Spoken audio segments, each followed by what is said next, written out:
tassa bhagavato arahato samma sambuddhassa. Namo tassa bhagavato arahato samma sambuddhassa. Namo tassa bhagavato arahato samma sambuddhassa. Arogya paramalabha santutti paramang dhanang viswasa paramanyati nibbhanang paramang sukhang. Homage to the Blessed One, the Worthy One, the fully enlightened Buddha. Dear friends in the Dhamma, today we are going to discuss how to lead a very happy life. We always wish to be happy. No one in this world is not ready to feel suffering, feel pain, or any disturbance in their life. So what is the art and the way, the method to be happy? Our enlightened Buddha has taught us a very clear and very specific, a very right way for us to practice, to be happy in this life as well as to be happy in our samsaric journey, and also to find the ultimate happiness which is beyond cause and conditions. So to be happy, happiness you cannot find somewhere. Some people think when you reach to a certain level or to a certain place, when you reach to a certain position, you think you will be able to reach happiness or reap happiness. But you cannot get happiness in that way. How can we get happiness? The happiness is a byproduct. It doesn't come as something absolute where you can catch it or take it. Therefore, friends, to develop the right way of life so that byproduct happiness will reach to you. So Buddha says that we need to look at our mind, how our mind works and how we live depending on our thoughts. Then we can develop happiness. So we are going a rat race without a stop, without any knowing what we are doing and what are our directions. Perhaps we misled and having a very troublesome depression, anxiety, worries, all these frustrations are following us. Why? Because we don't know how to control our mind, how to view our life in a happy way. Buddha says that the highest happiness comes from the contentment. When we are contented with the things we are having, then we can be very happy. Recently, I happened to listen to a very nice story, which was happened in India. There is a very famous philanthropist woman in India. She owned a very huge company. And one day she was going to a village to support some poor ladies. But on the way, her car was broken down and she has to stop for a while. And it was middle of the evening or the night and it was dark. And the driver of her car went in search of some mechanic to fix the car. While she was going to see a mechanic, she came out of the car and went to some lights nearby. It was happened to be a very small shrine, and there were two old couple that was doing puja in this small Hindu shrine. And she went to there and she talked to them, and she heard that he was doing puja for the village people, the pusari or the religious leader. And when he do this service, he get like 10 Indian rupees per each puja as for his service, as a gratification or as a gratitude. Then this lady also noticed this two couple was blind, and she gave 100 Indian rupees to this old man, and he touched the money and he understood it was not 10 rupee, it was 100 rupee. Then he said, I don't need this money. He said, why? Because normally I get 10 rupees. And this lady said, okay, don't worry, I will send some more money for you to sustain, because you are very old and no one to look after you and you are blind. So I will help you. Then this old gentleman told to this philanthropist lady, the money I get from the villages is enough. $10 or 10 rupees is enough.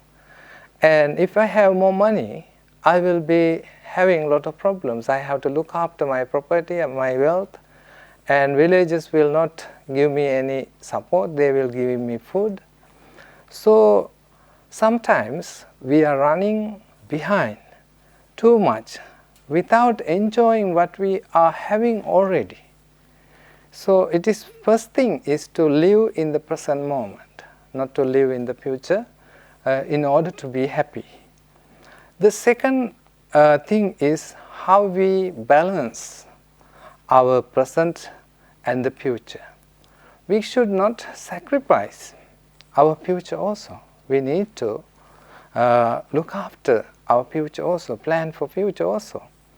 But we should not worry about the future. What you should need to be done at this moment in order to make your future secure, a safe, a sound, good future, so you have to do it. But you don't need to worry because that future hasn't come yet.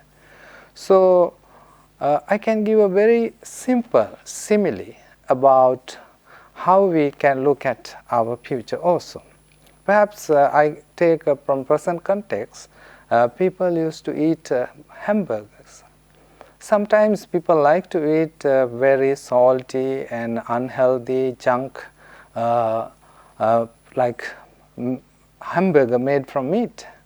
And also you have option of eating veggie meat, veggie hamburger, which is healthy, not so tasty, but it can help you to have a very healthy life here and now as well as in future.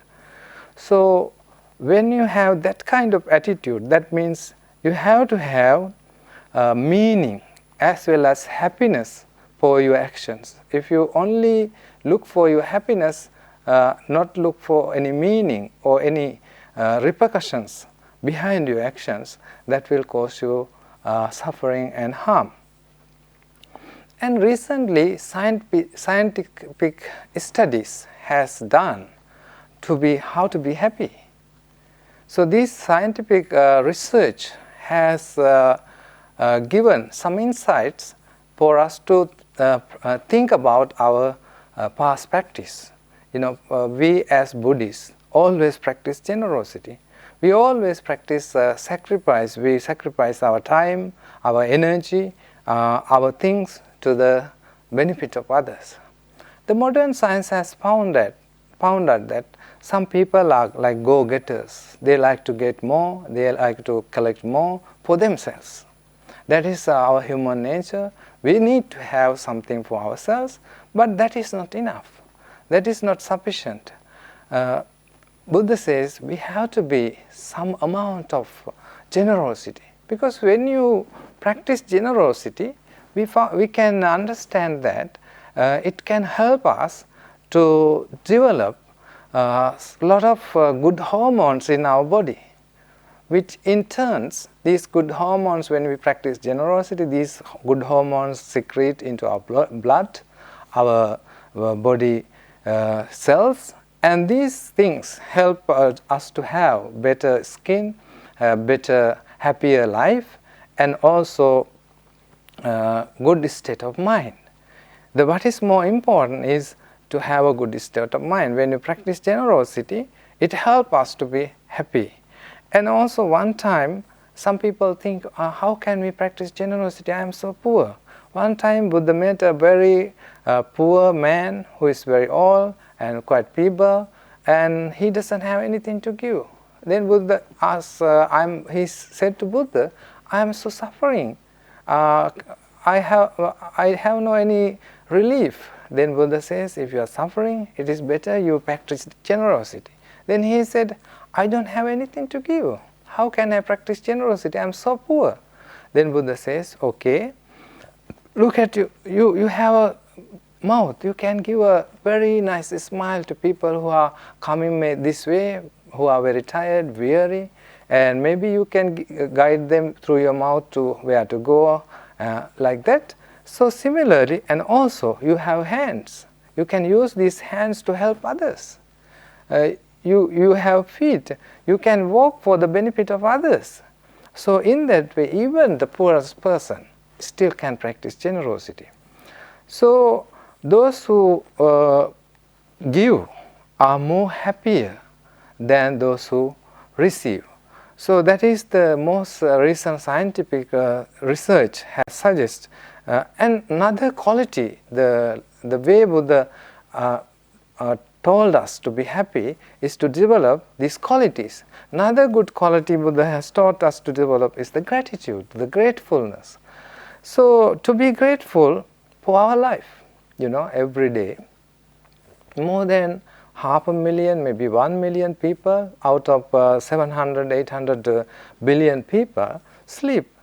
And some of them will not wake up forever. So we can be grateful for our life itself, that we are living, we are having all these faculties, we have sound state of mind. So be grateful about what you are having, and also grateful about your environment, grateful about those people who make food for you, grateful about people who make transport for you. So anything in your life, don't take it for granted. So if you practice, those who want to be happy, they need to be grateful for things they are receiving, things done for them. So all this gratefulness is very important quality we need to be developed. And also Buddha told us in Girimananda Sutta, to be happy, we need to develop one thing called Visama Pariharaja. How we conduct or how we look after our body and mind. So perhaps in modern world, the people can be very lazy, and also they are having a lot of habits, and they are doing certain things which are very harmful to their life. Now people are very lazy, they are sitting near the TV all the time and eating perhaps some junk food, and also watching some unnecessary things, and which can be polluted to your mind, which can bring some restlessness into your mind. So it is very important for us to have a very good way of life. So Visama Pariharaja means when you conduct your life in such a way that it can harmful to your health, it can be harmful to your mental balance, it can be very detrimental for your well-being. So it is the very important aspect is to balance our life in a not detrimental way, not harmful way. So Buddha says that we need to develop this Visama Pariharaja, not to have wrong way of life. So under this, another quality we need to develop is the Salla Ukauti, that which is simplify our life. Because now people's life has become so complicated. They don't have time to think. They don't have time to reflect about their life, what they are doing, how they are doing, and they are so restless, so troubled by the load of work they are having. So if we can make our life a little bit simpler, with a little bit more less complicated, then we can have some rest and some happiness in our life. So Buddha says it's very important to stop trying not to do too much. If you are doing too much, it is very, very harmful for our life. Perhaps we need to address this with regard to how much time we allocate to look after our mind. Perhaps in modern day, another very important aspect in our life, we need to incorporate meditation into life, because we spend so much time on our body, to decorate our body, to make our body happy, feel well. So all these things are done, all the media, everything is encouraging us to focus on our body. But what is really important, what really matters in our life is the mind. If we cannot address our mind, how we nourish our mind, how we give nutrients to our mind is really, really important. So food for the mind is very important. Buddha says there are three ways we can gain lot of emotions to our foods to our mind. These foods are, some foods are harmful, some foods are very good. So Buddha says we need to develop love, kindness, compassion, care, sharing. These kind of attitudes we need to take into consideration and pay our attention to develop these qualities within ourselves. Because sometimes we are building many things outside, 100-story buildings or very big complex, but we are not paying attention to building inner mind, inner qualities.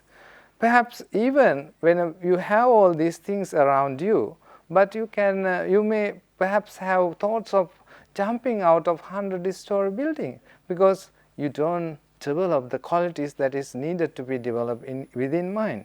So it's very important to build the mindfulness in our mind, something within. So the present day, the scientific discoveries has found out that it's so very helpful, because it is more needed today, because as society in advance, we are more restless because we don't have time to rest. So it is like some panacea now in the Western world, in the Europe, America and other countries, they are using for the patients and also the military, for other sports, and many sectors of the society are using the mindfulness for their day-to-day activities, so that they can enhance their mental abilities, they can resist for the depression, they can get some redress and relief from their mental depressions. So these kind of things will help us to develop a better and good mental state in our mind. So our mind is like a mirror. So if you develop our mind, you can see that when you see if you take the mirror as a mind, as a consciousness, as example, in front of the mirror there are certain things appear, ugly faces come in front of the mirror, the beautiful faces come in front of the mirror, and quite average faces come in front of the mirror, but mirror doesn't care which comes in front of it.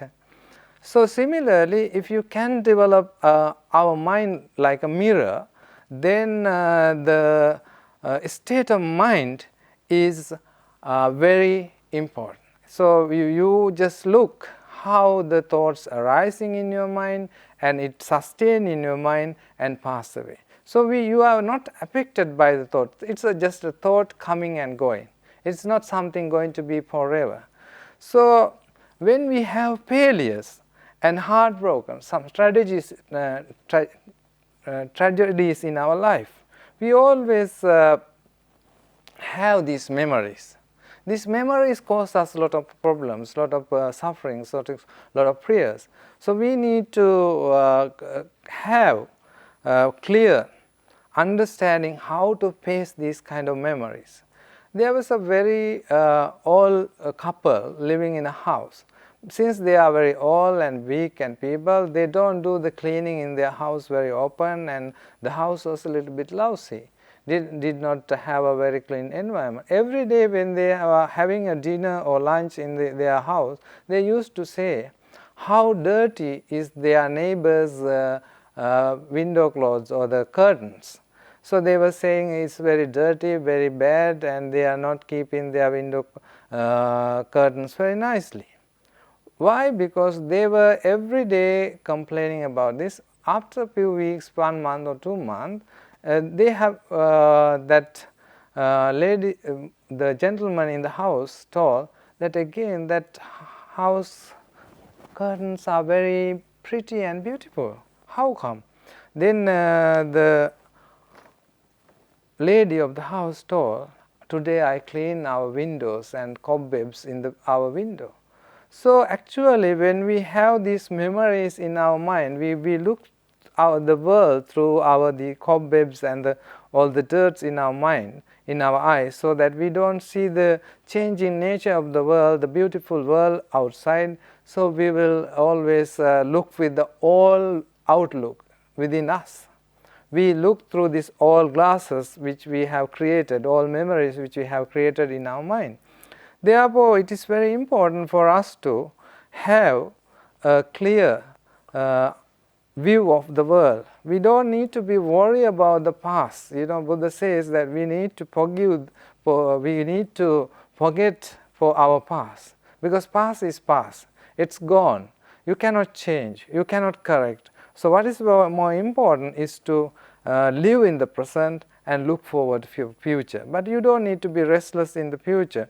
So when we have this kind of attitude, people always try to impress others. To impress through buying a good car, buying good clothes, good shoes, you can impress people. But what is more important is to impact, how you can impact other people. Impressions can go very quickly, but if you can make an impact inside the other people, that have a long-term effect. How can we make impacts? We have to have good values, we have to have good behavior. So when we have good behavior, good state of mind, then we can have an impact on the society. So what is more important is to have an impact and important aspects in our life, so that other people can have like example, they can follow us, they can copy us. So that is the most important in our life. So to be happy, Buddha says we need to develop our inner qualities. Especially we have to balance our economic life, we have to balance our social life, we have to balance our spiritual life. We always try to develop our economic and social life, but we are not focusing on our spiritual life. So the mind is the most important organ in our body. Mind is the most forerunner in our life. So we need to look after our mind. We need to take care of our mind in a correct way, with right noble way, so that when we have right noble way in our life, we can be more happier.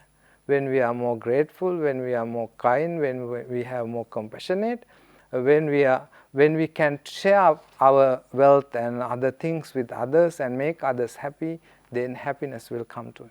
If you spread the happiness, happiness will come to you. That is how the world works. So thank you very much. May the Buddha, Dhamma and Sangha guide you and protect you. Let us pay our tribute and transfer merits to all the deities.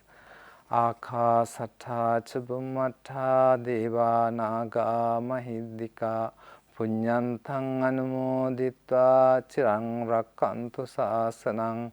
Akasattha ca Bhummattha Deva Naga Mahiddhika Punyantang Anumoditva Chirang Rakkantu Desanang. ආකාසට්ඨා ච බුම්මට්ඨා දේවා නාග මහිද්దికා පුඤ්ඤන්තං අනුමෝදිත්වා චිරං රක්ඛන්තු මං පරං.